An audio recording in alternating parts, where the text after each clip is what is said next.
Friends, welcome back to my channel. ఈరోజు మీకు ఈ సీరియల్లో ఏం జరిగిందో తెలుసుకోవాలి అనుకుంటున్నారా? అయితే వెంటనే మనం సీరియల్లోకి వెళ్ళిపోదాం. ఇక కావ్య రాజులు ఇద్దరు కల అనామిక వాళ్ళ ఇంటికెళ్ళి అనామిక కేసు వాపస్ తీసుకోకపోతే అస్సలు ఊరుకునేది లేదని, లేకపోతే ఇంకొక రూట్లో నుంచి వెళ్ళవలసి వస్తుందని కావ్య రాజులు ఇద్దరు కూడా ఇక అనామిక వాళ్ళ అమ్మా నాన్నకి వార్నింగ్ ఇచ్చి ఇంటికైతే వస్తారు. ఇక అనామిక వాళ్ళ నాన్న అనామికకి కాల్ చేసి, అమ్మ అనామిక, ఏం జరిగింది? అసలు కళ్యాణ్ బాబు మీద ఎందుకు కేసు పెట్టావు అని అంటుంటే, డాడీ అదో పెద్ద కథ కానీ మీకెవరు చెప్పారు? ఓ టీవీలో చూసారా అని అడగడంతో, నీ మోహం టీవీలో చూడడం ఏంటి? నువ్వు చేసిన రచ్చకి ఆ కావ్య రాజులిద్దరూ ఇంటికొచ్చి వార్నింగ్ ఇచ్చి వెళ్ళారు. ఇప్పుడు నువ్వు కనుక కేసు వాపస్ తీసుకోపోతే మన బండారాలన్నీ బయటపడతాయి. ముందు వెళ్ళి ఆ కేసుని వాపస్ తీసుకో అని చెప్పడంతో, అది కాదు డాడ్, ఒక్కసారి నా మాట వినండి అని అంటుంటే, చూడు బేబీ, ఇప్పుడు నువ్వు వెళ్ళి కేసు వాపస్ తీసుకోపోతే తర్వాత వాళ్ళు చేసే గొడవ మామూలుగా ఉండదు. తర్వాత నీ నుంచి నీ నిజస్వరూపాలన్నీ కూడా బయటికి వస్తాయి. మనం ఈ పెళ్లి కోసం ఎన్ని ప్రయత్నాలు చేశామో, అలాగే ఎన్ని మోసాలు చేశామో అన్నీ తెలిసిపోతాయి. వెళ్ళి కేసు వాపస్ తీసుకో అని చెప్పడంతో ఇక అనామిక ఏమీ మాట్లాడకుండా ఒంటరిగా బయటకైతే వెళ్తుంది. అలా వెళ్తున్న అనామికని ధాన్యలక్ష్మి, ఆగు, ఎక్కడికి వెళ్తున్నావు? ఇప్పటికీ చేసిన రచ్చ సరిపోదా? మళ్ళీ ఇది చాలన్నట్టు ఇంకెక్కడికి వెళ్తున్నావు అని అంటుంటే, అత్తయ్య, నేను వెళ్ళి కేసు వాపస్ తీసుకుంటాను, కళ్యాణ్ని స్టేషన్ నుంచి విడిపిస్తాను అని చెప్పడంతో, ఇదంతా నిజంగానేనా? నిజంగానే నువ్వు కళ్యాణ్ని విడిపిస్తావా అని అడగడంతో, అవునత్తయ్య, అందుకే వెళ్తున్నాను అని చెప్పి ఇక అక్కడి నుంచి అనామిక అయితే కేసు వాపస్ తీసుకోవడానికైతే వెళ్తుంది. ఇక స్వప్న కూడా అనామికతో వెళ్తాను అని చెప్పడంతో, అలాగేనని చెప్పి స్వప్న అనామిక కలిసి ఇక కళ్యాణ్ని స్టేషన్ నుంచి అయితే విడిపించడానికి కేసుని వాపస్ తీసుకుంటారు. అది చూసిన కళ్యాణ్, ఏంటి నువ్వేనా కేసు వాపస్ తీసుకుంది? అది చేస్తా ఇది చేస్తా అని చాలా పెద్ద రచ్చ చేసావు అని అంటుంటే, సారీ కళ్యాణ్, ఏదో ఆవేశంలో అలా చేశాను, కానీ నేను చేసింది తప్పని నాకే తెలిసొచ్చింది, అందుకే కేసుని వాపస్ తీసుకున్నాను అని చెప్పడంతో పక్కన ఉన్న స్వప్న, అంత సీన్ లేదులే, కావ్య అలాగే రాజ్ ఇద్దరు కూడా వీళ్ళ మమ్మీ డాడీకి వార్నింగ్ ఇచ్చొచ్చారు, అందుకే భయపడి కేసు వాపస్ తీసుకుంది. అది చెప్పడం మానేసి ఎందుకు తొక్క తోటకూర అని అబద్ధాలు చెప్తున్నావు అని అనడంతో ఇక అనామిక అయితే ఏం మాట్లాడకుండా సైలెంట్గా అక్కడి నుంచి వెళ్ళిపోతుంది. ఇక కళ్యాణ్ అలాగే అప్పు ఇద్దరు కూడా బయటికి వచ్చేసరికి ఇక అక్కడ టీవీ రిపోర్టర్స్ వాళ్ళిద్దరిని చుట్టుముడతారు. ఇంకా కళ్యాణ్తో, సార్, మీరు ఈ అమ్మాయితో అక్రమ సంబంధం పెట్టుకున్నారని మీడియాలో తెలిసింది, అందుకే మీ భార్య మీ మీద కేసు వేసింది. మరి ఇప్పుడు మీ ఇద్దరి మధ్యలో ఉన్న ఇల్లీగల్ సంబంధం ఎక్కడికి దారితీస్తుంది? మరి ఈ అమ్మాయిని పెళ్లి చేసుకోకుండానే మీరు తినతో సంబంధం పెట్టుకున్నారు. తినని పెళ్లి చేసుకునే ఆలోచన ఏమైనా ఉందా? లేకపోతే తినని ఒక ఉంపుడుగత్తె అన్నట్టుగా మాట్లాడుతుంటే ఇక పక్కనే ఉన్న అప్పు, ఆపండి, ఏంటి గోల? అసలు కళ్యాణ్కి నాకు ఉన్న సంబంధం ఏంటో మీకు తెలుసా? ఎందుకు అనవసరంగా లేనిపోని మాటలని మా ఇద్దరి మీద ఇంత పెద్ద అబండాలని మోస్తున్నారు అని అంటుంటే, అదేంటండి, తన భార్యే మీ ఇద్దరికి సంబంధం ఉందని చెప్పి కేసు పెట్టింది, అది మర్చిపోయి మీరేంటి ఇక్కడ ఇలా మాట్లాడుతున్నారు అని అనడంతో పక్క నుంచి స్వప్న, ఆ కేసు పెట్టిన భార్యే మళ్ళీ వీళ్ళిద్దరినీ కేసు నుంచి బయటపడేసింది, అది కూడా తెలుసుకొని మాట్లాడండి, తను పొరపాటు పడింది, అందుకే అలా కేసు వేసింది, తను పడ్డది పొరపాటున్న సంగతి తెలిసే వాళ్ళిద్దరికీ సారీ చెప్పి మరి కేసుని వాపస్ తీసుకుంది, అర్థమవుతుందిగా, ఇక వదిలిపెట్టండి అని చెప్పి ఇక అప్పుని తీసుకుని కళ్యాణ్ అలాగే స్వప్న ఇద్దరు కూడా అక్కడి నుంచి వెళ్తుంటే ఇక టీవీ రిపోర్టర్స్ అయితే కళ్యాణ్ అప్పుల గురించి రకరకాల కథనాలే ఇక అల్లేసి టీవీల్లో వేస్తుంటారు. ఇంకా కనకమైతే అదంతా చూశారుగా, మీదంటే పెద్ద ఫ్యామిలీ, మీరు ఎలా అన్నా బ్రతికిస్తారు. మేము బస్తీలో ఏదో ఒక మారుమూల ఉన్న చిన్న పేద కుటుంబం. కానీ మీ కొడుకు వల్ల పెళ్ళి కావలసిన నా కూతురికి ఎంత పెద్ద అవమానం జరిగిందో దీనంతటికీ కారణం ఎవరు? ఇదిగో వస్తుందిగా ఈ అనామికనే నా కూతుర్ని బెయిలిచ్చి కేసులు కొట్టేపిచ్చేసి విడిపిచ్చేసినంత మాత్రాన నిన్ను వదిలేస్తాననుకోకు. నా కొడుకుని నా కూతుర్ని ఇలా లేనిపోని సంబంధాల్లో ఇరికిచ్చినందుకు ఇంతకింత అనుభవిస్తావు అని చెప్పి కనకమైతే ఇక అనామికని చెడమడ తిడుతుంది. పక్కనే ఉన్న కావ్య, అమ్మ తననంటే ఏం లాభం, ఇక నుంచైనా మన అప్పుని కవిగారితో కలవద్దని చెప్పు అని అంటుంటే, నేను అప్పుని బాగానే చూసుకుంటున్నాను, కానీ ఇదిగో వీళ్ళాయనే మాట మాటికి వచ్చి మన అప్పుని ఎక్కడికి పడితే అక్కడికి తీసుకెళ్ళి ఇష్టం వచ్చినట్టు ఈవిడతో మాటలు అనిపిస్తున్నాడు అని చెప్పడంతో ఇంతలో కళ్యాణ్ అక్కడికి ఎంటర్ అయ్యి, ఆంటీ ఇక నుంచి అట్లాంటి ప్రాబ్లం ఏమీ రాదులే, ఇక ఎప్పుడు కూడా అప్పుకి నా వల్ల ఎట్లాంటి ప్రాబ్లం రాకుండా నేను చూసుకుంటాను అని అంటుంటే, ఏం చూసుకుంటారు కవిగారు, ఏం చూసుకుంటారు, ఇప్పటికే జరిగిన గొడవ చాలు, ఇక దీన్ని ఇంతటితో వదిలేయండి. ఇప్పటికే ఇంట్లో జరుగుతున్న గొడవలకి సమస్యలకి సరిపోనట్టు ఇప్పుడు మళ్ళీ ఇదొక కొత్త సమస్య అని చెప్పి ఇక కావ్య కళ్యాణ్తో అంటుంటే, లేదు వదిన, ఇంతవరకు జరిగిన మా ఇద్దరి మధ్య గొడవలకి సమస్యలకి నేను ఫుల్ స్టాప్ పెడతాను, అదే మీ అందరికీ చెప్తున్నాను అని చెప్పి ఇక అక్కడే పూజా మందిరంలోకి వెళ్ళి ఒక పసుపు తాడిని తీసుకొని దానికి ఒక పసుపు కొమ్ముని కట్టి అందరి సమక్షంలో అప్పు మెడలో ఇక తాళైతే కట్టేస్తాడు. ఒక్కసారిగా అది చూసిన అనామిక కళ్యాణ్ కళ్యాణ్ అని చెప్పి అడ్డుపడేలోపే 3 ముళ్ళు వేసేస్తాడు.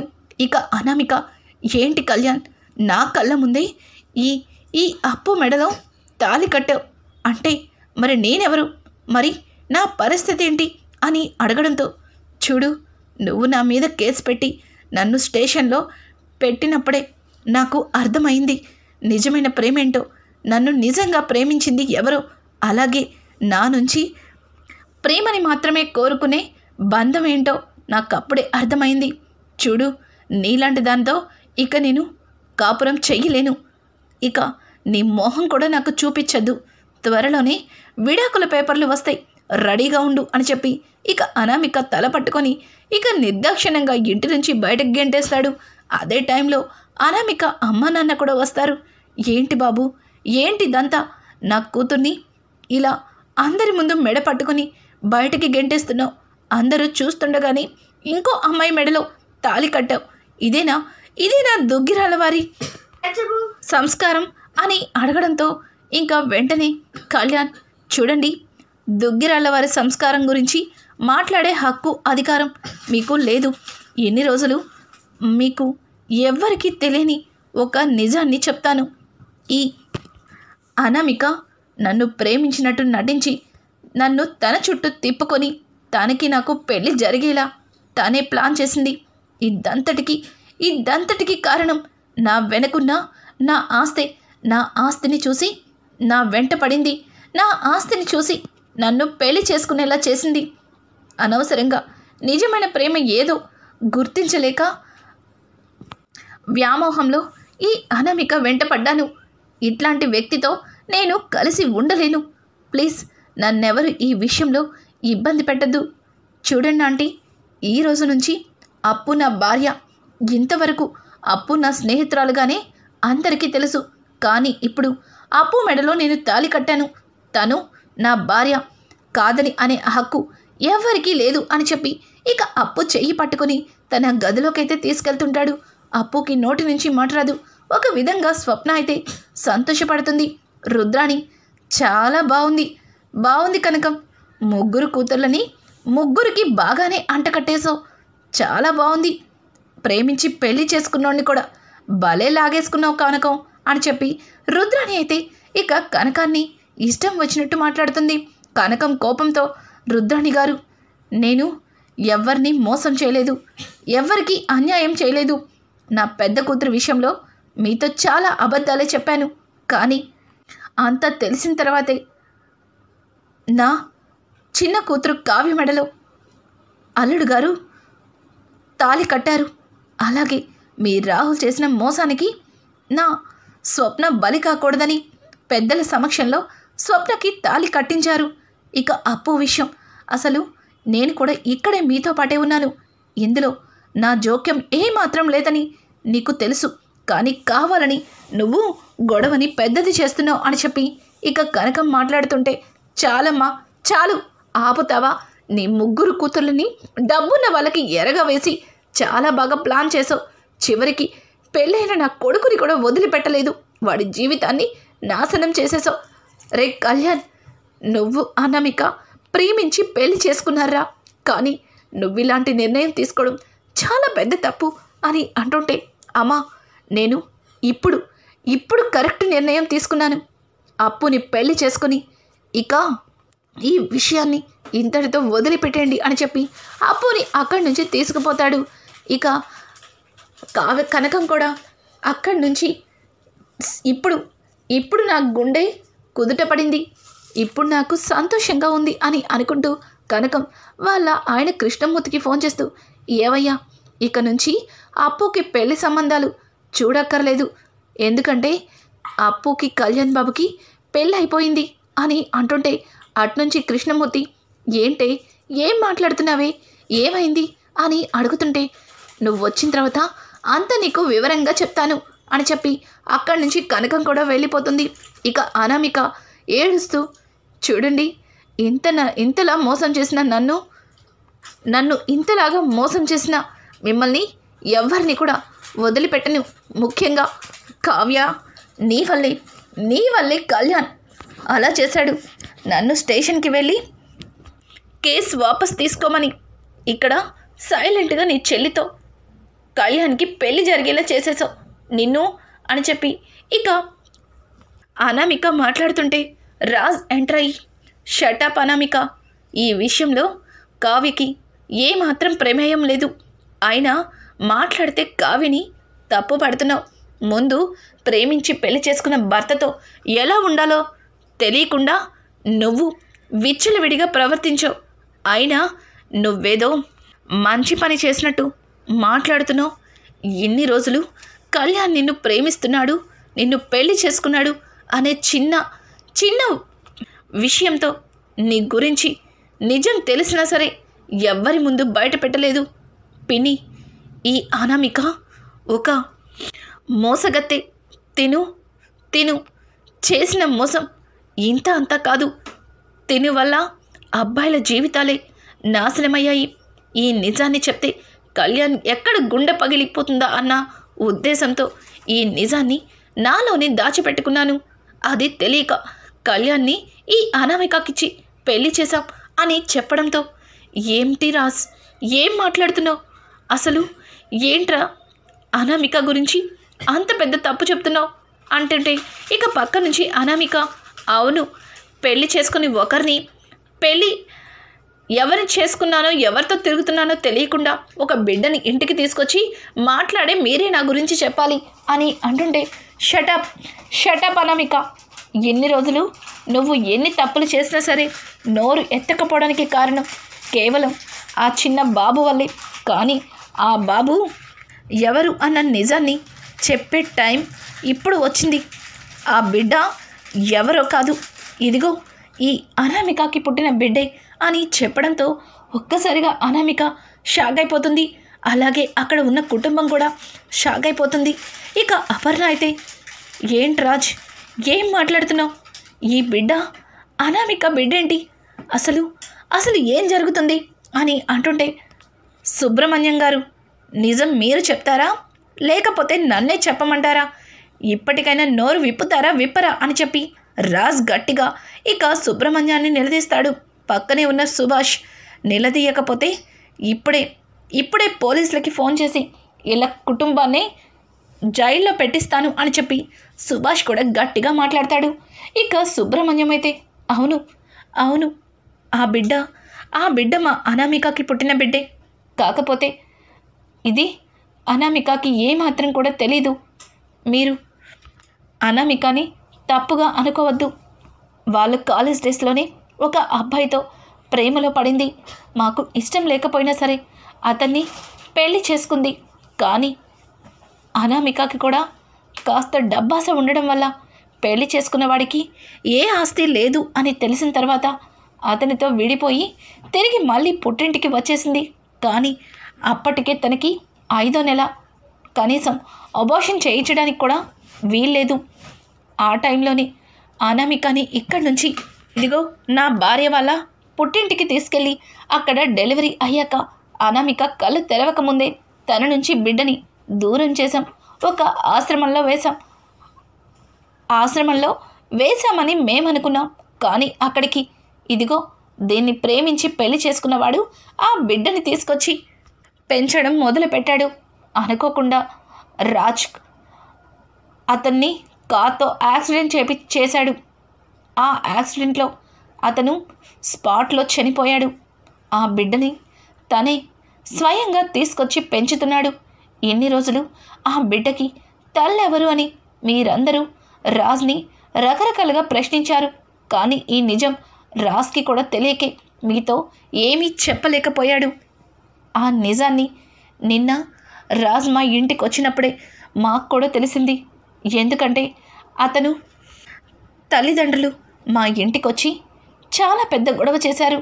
కనీసం ఆ బిడ్డనన్న తల్లి ప్రేమకి దగ్గర చేయండని వాళ్ళు మమ్మల్ని ఎంతో ప్రాధేయపడ్డారు. అప్పుడే జరిగిందంతా కూడా రాజ్ బయట పెట్టాడు. ఆ బిడ్డ మా అనామిక బిడ్డే అని చెప్పడంతో ఏంట్రా ఇది, అసలు నువ్వేం చేస్తున్నావో నీకేమన్నా అర్థమవుతుందా? ఎవరికో పుట్టిన బిడ్డని తీసుకొచ్చి దుగ్గిరాల వారింటి వారసుడిగా ప్రకటించావు. ఆ బిడ్డ వల్ల ఎన్నో మాటలు పడ్డావు. ఇంత జరిగినా ఇంత బాధని గుండెల్లో ఎలా దాచిపెట్టుకున్నావు? ఏంటండి, నిజం తెలిసి కూడా మీరు కూడా నాతో నిజాన్ని దాచిపెట్టారా అని చెప్పి ఇక అపర్ణ సుభాష్ని అలాగే రాజ్ని నిలదీస్తుంది. ఇక కావ్య అయితే అత్తయ్య ఆయన్ని ఎన్నోసార్లు నా మాటలతో చాలా బాధ పెట్టాను. నిజం తెలిసి నా నోటి నుంచి ఒక్క మాట కూడా రాలేదు.